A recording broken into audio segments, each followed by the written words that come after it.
কি করবো পাস্তা তৈরি করতে কেউ পাস্তা খায় আবার এর সাথে আবার কি আছে আলুটা টমেটো কেটে কেটে আলু ডালের মধ্যে দিয়েছি হ্যাঁ এই দেখো চলে এসেছে সুপার কি খাবে পাস্তা দুপুরবেলা তো পাস্তা খায় হ্যাঁ কেন খেতে পেতে আমার সুপার গরম এই যে আমি পাস্তা খাতে নিলাম একটু করে বসালাম পাস্তা ভেজে নেবো গরম জল দিয়ে আর এখন কি করবো জীবনটা শেষ এই আমি কতবার বলেছি জানতে একটা স্পেস কিনে দিয়েছি তুমি আমাকে সাউস কিনে দিয়েছি সাউস দিয়ে কি কখন করতে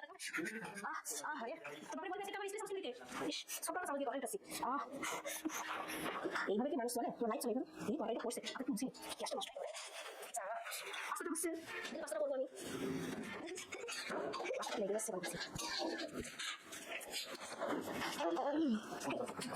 দেখি বার ভাতটা দাও তো আমাকে হ্যাঁ দাদার ভাতটা উঠে দাও তো তোমার ভাত দিয়েছি এখন আমার বাবা খাবে বাবাকে অপারেশন করে দিয়েছেন তো ডাক্তার বলছে একটু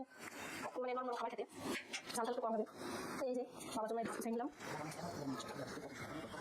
এবার এই ভাতটা গুছিয়ে নিয়েছি হ্যাঁ অনেক লেগেছে এই যে বর্তমানে জন্য বর্তমানে আমার খাওয়া দাঁড়া লবণ খাওয়া বর্তমানে লাগে আর আমার বাড়িতে বর্তমানে বলেছে স্পেস সস কিনে নাই সব তো আমি কি আমার কি করবো হাতে তো লাগছে বাবাকে দেবো আমাদের সামনে নিয়ে আসো অবস্থা আমরা আমাদের সামনে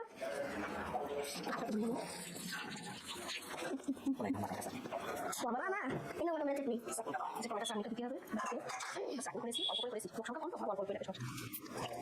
মেলামাইনের চামচ 10 টাকা মেলামাইন চামচ 10 টাকা এই যে বাবা মেলামাইন চামচ কিনে আছে বুঝছো স্টিলের চামচ 10 টাকা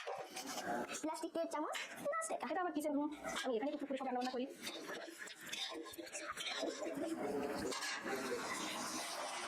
রান্নাটা হয়ে গেছে আমার ভাত বসানো কমপ্লিট এবার আমার এই ছোট্ট এই পিসিটা পাশাতে ঢুকতে সবসময় রান্না এসে শুধু শুধু শুধু মা এটা দাও মা ওটা দাও এই শুধু এই জল দিচ্ছে রান্না কিন্তু ভালো আসবে তো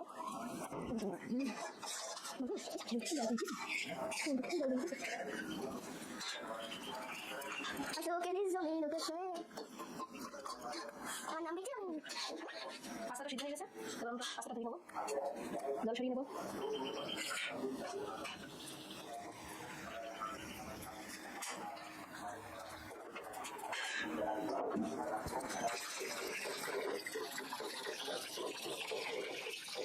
बच्चे की उठाने को तैयार हो যাবে না যাবে কোথায় এটা সময় যাবে ভিডিও আমাদের 3 4 5 চামচ মেলামাইনের চামচ 10 টাকা স্টিলের চামচ 10 টাকা প্লাস্টিকের বাটি 10 টাকা হাঁড়ি 10 টাকা চাল কড়া 10 টাকা থালা 10 টাকা 10 টাকা